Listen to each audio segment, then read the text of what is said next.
ప్రపంచ వేదికపై భారతదేశాన్ని ఆత్మవిశ్వాసంతో కూడిన గౌరవప్రదమైన స్థానం నిలబెట్టిన మన గౌరవ ప్రధానమంత్రి శ్రీ నరేంద్ర మోదీ గారికి మన రాష్ట్ర ప్రజలందరి తరపున హృదయపూర్వక అభినందనలు తెలియజేస్తున్నాను.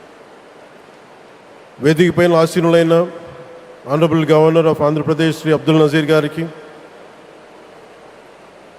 విజనరీ లీడర్ శ్రీ గౌరవ ముఖ్యమంత్రి శ్రీ నారా చంద్రబాబు నాయుడు గారికి, honourable union minister civil aviation Kinjarapu Rammohan Naidu గారికి, honourable governor of Goa Shri Pusapati Ashok Gajapathi Raju గారికి, గౌరవ కేంద్ర మంత్రి వర్యులందరికీ,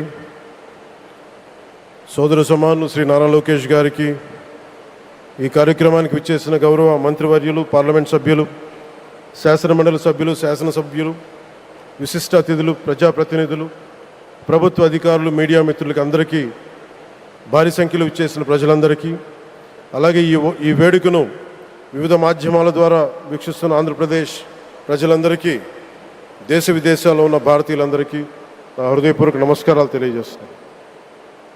ఈ నేల బానిసగా ఉండదు, ఈ జాతి ఎవరికి తల వంచదని సవాల్ విసిరిన అసామాన్య విప్లవ వీరుడు అల్లూరి సీతారామరాజు గారు. ఆయన పేరు మన ఎయిర్పోర్ట్కి పెట్టడం చాలా చాలా స్ఫూర్తిదాయకం. As we dedicate this airport to the people, one thought comes to my mind. Alluri స్ఫూర్తి రెక్కలపై ప్రపంచాన్ని చేరే Andhra Pradesh. Rooted in Alluri's ideals and driven by the aspirations of our people, Andhra Pradesh is ready to soar to greater heights. ఈరోజు మన గౌరవ ప్రధానమంత్రి శ్రీ నరేంద్ర మోదీ గారి చేతుల మీదుగా అల్లూరి సీతారామరాజు అంతర్జాతీయ విమానాశ్రయానికి జాతికి దీనిని అంకితం చేయటం ఆంధ్రప్రదేశ్ అభివృద్ధి ప్రస్థానంలో ఒక నూతన అధ్యాయానికి నాంది పలుకుతుంది. మోదీ గారి నాయకత్వంలో ఈరోజు 17,435 కోట్ల విలువైన అభివృద్ధి కార్యక్రమాలు ప్రజలకి అంకితం కావడం, అలాగే national highway projects, energy infrastructure ప్రాజెక్టులో ప్రారంభోత్సవాలు, శంకుస్థాపనలు జరగడం మన రాష్ట్ర అభివృద్ధిలో చాలా కీలకమైన ఘట్టం. ఈ ప్రాజెక్ట్స్ కనెక్టివిటీని బలోపేతం చేయడం కాదు, ఎనర్జీ సెక్యూరిటీని పెంచి ఇండస్ట్రియల్ గ్రోత్స్కి మరింత వేగాన్ని అందించి యువతకి ఉపాధి అవకాశాలు మెరుగుపరిచి ఆంధ్రప్రదేశ్ని మరింత వేగంగా అభివృద్ధి పదంలో ముందుకు నడిపిస్తాయి. ఒక దేశం కేవలం ప్రకటనలతో అభివృద్ధి చెందదు, ప్రజల కలల సాకారం అయ్యే మౌలిక సదుపాయాలతో అభివృద్ధి చెందుతుంది. So honourable Modi ji, your vision of Viksit Bharat and Atmanirbhar Bharat is transforming the nation across every sector, from highways to railways, from ports to airports, from digital infrastructure to defense, manufacturing and renewable energy. చరిత్ర కేవలం మన నిర్మించిన కట్టడాలను మాత్రమే గుర్తుంచుకోదు, వాటి ద్వారా నిర్మితమైన భవిష్యత్తుని గుర్తుంచుకుంటుంది. ఈ విషయం మీ నాయకత్వంలో ఆంధ్రప్రదేశ్కి లభిస్తున్న అభివృద్ధిలో చాలా చాలా స్పష్టంగా కనిపిస్తాం. ఇదివరకే విశాఖపట్నంలో 2 లక్షల కోట్ల పైగా పెట్టుబడులు, అందులో ఎన్టీపీసీ గ్రీన్ హైడ్రోజన్ హబ్, జాతీయ రహదారులు, రైల్వే ప్రాజెక్టులు, అలాగే అమరావతి కోసం 50,000 కోట్ల పెట్టుబడులు, రాయలసీమ అభివృద్ధికి 13,400 కోట్ల ప్రాజెక్టులు మన రాష్ట్ర అభివృద్ధికి బలమైన పునాది వేస్తున్నాయి. South Coast railway zone at Visakhapatnam ఏర్పాటు ద్వారా ఆంధ్రప్రదేశ్ ప్రజల చిరకాల ఆకాంక్షను సాకారం చేస్తుంది. ఈ కార్యక్రమాలు మరిన్ని పెట్టుబడులు ఆకర్షించడంతో పాటు ప్రత్యక్షంగా పరోక్షంగా 20 లక్షల పైగా ఉపాధి అవకాశాలను సృష్టించి స్టేట్ ఇన్ఫ్రాస్ట్రక్చర్ని మరింత బలోపేతం చేస్తూ ఆర్థికాభివృద్ధికి మరింత బలాన్ని అందిస్తున్నాయి. అలాగే గౌరవ చంద్రబాబు నాయుడు గారి నాయకత్వంలో, ఆయన మార్గదర్శకత్వంలో, వారి నాయకత్వంలో ఆంధ్రప్రదేశ్ దేశంలోని అగ్రగామి రాష్ట్రంగా అవతరిస్తూ ఉంది. ప్రత్యేకించి ఈ విమానాశ్రయానికి అల్లూరి సీతారామరాజు గారి పేరు పెట్టడం ఆ మహావీరుడికి నివాళి మాత్రమే కాదు, ఆయన ఆశయాలను, ఆయన స్ఫూర్తిని భావితరాలకు అందించే చాలా చాలా గొప్ప నిర్ణయం.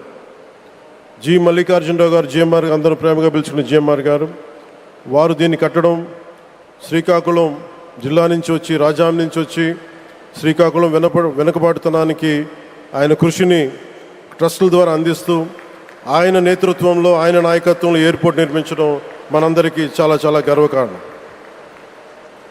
ఈ సందర్భంగా మనందరం ఒక నిర్ణయం తీసుకోవాలి. పండ్లున్న చెట్టుకే రాళ్ళు వేస్తారంట. కష్టపడే కుటుంబ సభ్యుడు, తండ్రి కావచ్చు, పెద్ద కొడుకు కావచ్చు, అందరూ అతని మీద పడతారు. నువ్వు ఎక్కువ కష్టపడు, ఎక్కువ తిట్లు తింటావు. అలాంటిది మనం ఎలాంటి పరిస్థితుల నుంచి వచ్చాం? భారతదేశం ఒక పరిస్థితిలో బంగారాన్ని కూడా తాకట్టు పెట్టుకునే పరిస్థితి వచ్చింది. అలాంటి పరిస్థితుల నుంచి దశాబ్దం పైనుంచి మూడోసారి ప్రధానమంత్రిగా ఆయన ఈ రోజున మన దేశాన్ని నడిపిస్తూ ఉన్నారు. అలాంటి ప్రధానమంత్రిని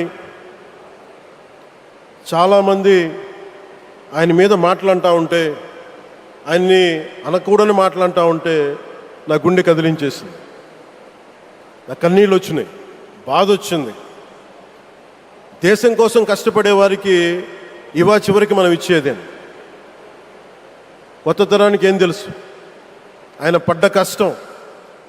ఒక్కరోజు కూడా సెలవు తీసుకోలేదు మన ప్రధానమంత్రి గారు. ఈరోజు పెట్టుబడులు వస్తున్నాయి మనకి, ఒక్కరోజు కూడా సెలవు తీసుకోలేదు.